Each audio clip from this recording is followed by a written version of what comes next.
Hey everybody, it is Casey here, and I am multitasking once again. I have found that if I just, like, you know, don't multitask in some ways, that I just don't get videos done. So I'm a little late getting, I'm snapping green beans. We went to the farmer's market and I bought a bunch of green beans, so I'm snapping them. I'm going to put them in a crock pot with some bacon and onions, let them slow cook all day. Gonna cook them, have them with a London broil tonight. But anyway, I have been gone on a trip with my mom. We took like an impromptu road trip. I just reached a point where there was just so much going on, and I really needed to get away. And I do not do this often. And so I went on a 2-week road trip. The first 5 or 6 days was by myself. I stayed at Airbnb, little campers in the middle of nowhere. Went and toured some watermills around Missouri, and then I picked up my mom and we drove from Missouri through Kansas and Texas and Oklahoma, New Mexico. Went and stayed in Sedona at an Airbnb there. My mom grew up in Arizona. It was just magical time, like amazing time. It's just one of the best things I've ever done. And I'm so glad that I did it. And I have to tell you, having like this job that I have, and I know, like, I'm not one of those people who get dressed up for videos. Like, you might see that happen one day in the future or sometime, but I'm in the middle of my day. I've been painting, been watering flowers. I've been working on the website. Now I'm snapping green beans. I'm going back to painting soon. And so I'm just in the middle of my day, in my work clothes. Nobody's going to see me but you. And so, nobody's coming over that I know of. And if they do, they know what I do. So, sorry, I didn't get dressed up for you. But anyway, that was amazing, going on that trip. My mom is, should I say, she don't care, it's 75. And just to be able to take that, like, several days driving and staying together and all the talking. And we drove, like, I don't know how many, close to 3,000 miles, and sightseeing, exploring, and visiting places where she went to as a little girl. And we had a paint night together at our Airbnb in Sedona and toured a lot of things and met people, and it was awesome. And without this job, like, had I never, decided to start doing furniture and be my own boss, I would not have been able to do that. I don't think I would have been able to do it financially, honestly. And then I don't think I would have, I know I wouldn't have been able to do it, just like taking that time off. And, even my husband is kind of looking at that now. He has a full-time job and he's always liked it, but it just, we get to a point where we realize, what are we working for and what are we working towards? And just to get to a point where we retire and then kind of live our lives. And a lot of people are so tired at retirement age that they don't do a whole lot, or there's not a lot of money left. And so I don't want to wait. I want to live now. I don't want to be miserable at a job I go to. And from 2019 till now, like, furniture is just, it's going well. Furniture and art is going well. And I'm a self-taught furniture artist. And let me see what we have sold this month. I think this month, which is as kind of a slow month, but I've also taken time off. So I'm at about $8,000 in sales for this month. And that's just Etsy. We've had some local sales, and my Etsy shop is pretty new, so it's not super established. It's new because I had to start over. There's a video about that, but I wanted to come on and I wanted to answer some questions and talk about some of the things that you guys have expressed an interest in. So some of the things that you guys have expressed an interest in is, and I'm kind of gonna get to the gist of it, and it is like, there's a, how do we handle, like, there's a fear of things going wrong. And how do we do it? How do we manage it? How long does it take for things to sell? Through that one too far? And so I'll say this, like, somebody has asked, you know, how long do items sit? It depends. Like, it does. It depends. And I'll tell you my answer to that, if items sit for a while. And the deal is, I've had pieces of furniture, and this is, I'm speaking more to like a online platform of, so I live near Branson, Missouri, in the Ozark Mountains, of shipping your furniture nationwide. So this is like just talking about, you know, if like pieces that sell nationwide, if you list them on Etsy, how long do they take to sell? I've had pieces sell in a week and a half is probably the quickest. And then I've had some really unique, kind of wildly painted pieces that I had a few $1,000s on. So it was a high price, very unique piece. And it definitely wasn't for everybody. It was kind of just a great artistic creation for me. But that took like a year to sell. And so I really loved that piece a lot. I'm going to stop right here and show you a picture of it.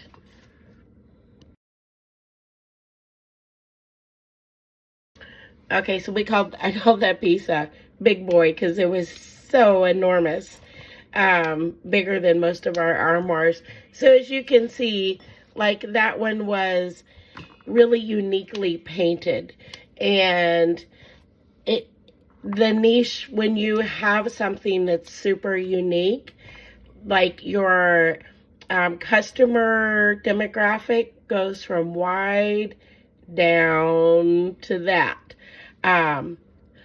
But there are people out there, and I think like those are a lot of Etsy shoppers that look for something unique that's very artistic, and they're willing to pay the money for it because they know there's nothing out there like it.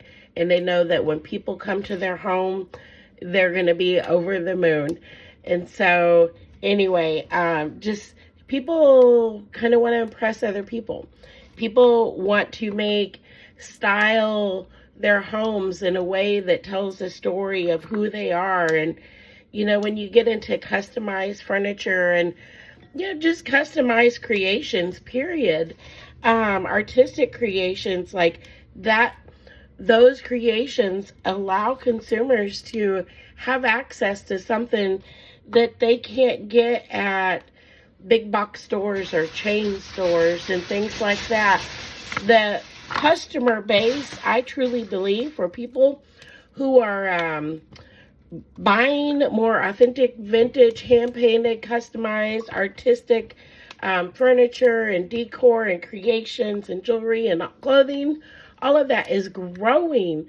Like, people are just kind of getting tired of the cookie cutter stuff, or at least the base of people, the demographic who is getting tired of it. That demographic just continues to grow and grow and grow. And as we're not going to see this industry take a backslide. I think we're just going to see it go forward. So anyway, what do you do when things go wrong? Well, I have had, for some reason lately, strange things go wrong back to back to back, and I'm going to tell you about a couple of them. And one of them was I sold a buffet, and a mirror that went over top of it was broken during shipping, and it shipped while I was away on my trip. And we always, my husband and I usually go to meet shippers, and So he went without me because I was gone. And we always write on pieces that have glass. We write on paper and we tape it, you know, to the packaged item. This is glass. Be careful. And our shippers see that. Well, he had shipped out, helped the shippers load a lot of items that day, like 15 items, 13 to 15.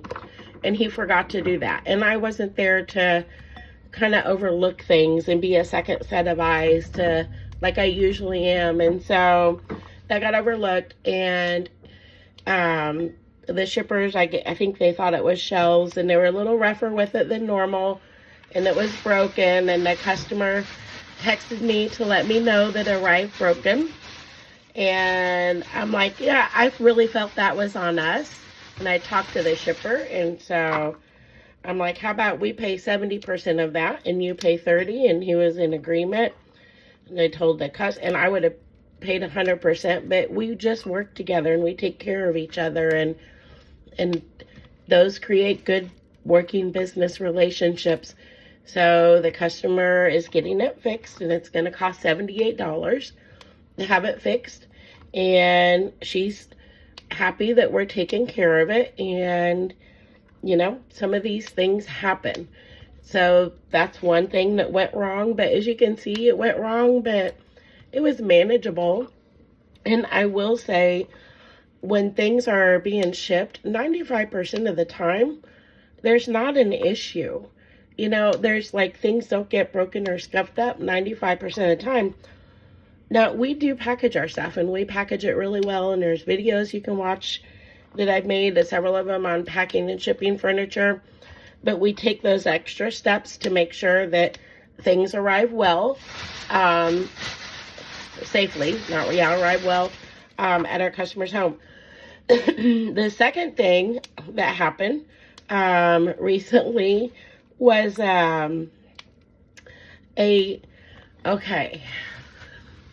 so this customer, who is a joy to work with, and I've been working with her for months, I curated big pieces of furniture for her from all over the United States. It was a $20,000 order, just one order, a set of furniture, and multiple, and I'm not going to put up which one it was, but I will say it was a big bedroom set, big armoires, to more than one armoire, and really elaborate pieces of furniture, and ornate and gorgeous, just gorgeous. One of the armoires alone, one armoire, so this is my highest selling piece of furniture to date. One armoire sold for $7,200. And so after my expenses, what I had in it, and of having it like brought to me, and you know, all of that, my profit on that armoire is about $4,900, something like that. That's pretty close to it, really close to $5,000. And so actually maybe even a tad bit over. So to be on the low side, my profit from one armoire is $4,900. That took, I don't know, maybe 15 hours to refinish. So not a bad deal. And then there were many other pieces she had purchased from me. But what went wrong is this. So I always tell my customers, and I put it in my listing descriptions, that my shippers only deliver interior first floor. They don't take furniture up flights of stairs. And if the customers desire that, they can attempt to make arrangements with the shippers on their own, where they pay them a handsome sum of money, if it's a big piece, to take upstairs, or they can have their own moving people come over and do it. But we do have what I would call white glove delivery, and white glove delivery is basically someone picking it up at your home or your business, two people carrying it out. It's being packaged, or you've packaged it.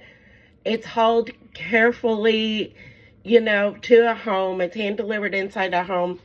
What is the opposite of that is it's kind of curbside service. picked up. A lot of times it's crated, or, you know, it's a much more generic version. It's not as personal. The service doesn't go as far. Like, they might leave it outside the home. They don't make arrangements to meet the customer at their house or that type of stuff. It's kind of like if UPS dropped something off for you, but a big furniture company said, hey, leaving this on your curb. You know, that would be the opposite of white glove delivery. And so ours is pretty similar to that most of the time. Occasionally on big pieces of furniture, customers may have to have somebody available to assist a single shipper. So anyway, back to this lady and this $20,000 order. Beautiful furniture, all arrived safely. Several items that we had packed, ornate, extravagant pieces, and lots of glass in some of the pieces. They all arrived perfectly fine, but the customers started demanding the shippers take it upstairs, and the shippers called me and the customer called me, and the shipper's like, you know, we don't normally do this. And I'm like, oh, I know. I said, and you don't have to do it. And he's like, well, we kind of want to just help him out. And so, and I said, well, it needs to be paid for, because I don't let my shippers be taken advantage of. And the shippers were of the mindset, if we're going to take all of this furniture, it's heavy, ornate furniture, very heavy, armoires, dressers, everything, up these massive stairs, it's going to be $300 for us to do that, which is very reasonable. And so I told, because I wanted to still do well for my customer, even though, you know, apparently they had overlooked this, in the listing description, or they forgot when I told them. But the husband, I had always worked with the wife, the husband went irate, screaming and yelling at me, and I mean over the top, screaming and yelling and cussing, and just short of calling me some pretty horrible names, and that I was going to take care of this, and that I was going to pay $300. And I had told him, I said, I will meet you halfway, because you guys have been a good customer to me for this deal. I said, I will pay for half of it, and you pay for the other half. So it's $300 for him to take it upstairs, and I pay $150 and the customer pay $150, and it's like a almost $2 million home, and it was a big order. So I was doing that as a courtesy, although because I already had a lot of money into the shipping. And so anyway, the guy starts screaming and yelling at me, and that he wasn't going to do that. And so just very matter-of-factly, I told him, I said, sir, okay, the shippers don't work for you. They work for me, which is true. I'm the one that pays them. I said, so they can drop it right where it's at, and you can set it up, and you can have somebody come over and haul it up the stairs for you, and you take care of that. Or you can agree to pay them half, and I will pay them half, and they can take it up the stairs. But if that solution does not work for you, then I will tell them to set it down where it is and walk away, because they've already been there for an hour and a half listening to you rant and trying to figure out what they're going to do with furniture. So that shut him up pretty quickly, and then he agreed and relented. It was just a really bullying type of person, businessman, who thought if he just yelled at some woman on the phone that I would cower and back down. But I did not do that, and that's just not who I am. I'm not going to cower and back down. I knew that I was initially in the right, and that I was meeting him halfway, and what I was doing was right and fair and good. But I wasn't going to let him walk all over me either. So you see, like, those are a couple of things that I would say that's gone wrong. Now, the shipper said they loved the furniture. They were over the moon with how beautiful it was, and they told him that. They did not tell me that. They didn't tell me anything. And normally that's not the case. Normally customers will call you and tell you how much they love it and they're so thankful, or they'll send you a message, or, you know, they'll have questions. And so anyway, that's the first time I've ever had a customer like yell at me like that. And this was pretty recent too. It's just like right before I left on my trip a couple of days ago, a couple of days before I left on my trip. So those are two things that have gone wrong, but they're both manageable. They're both workable. You can overcome things like that.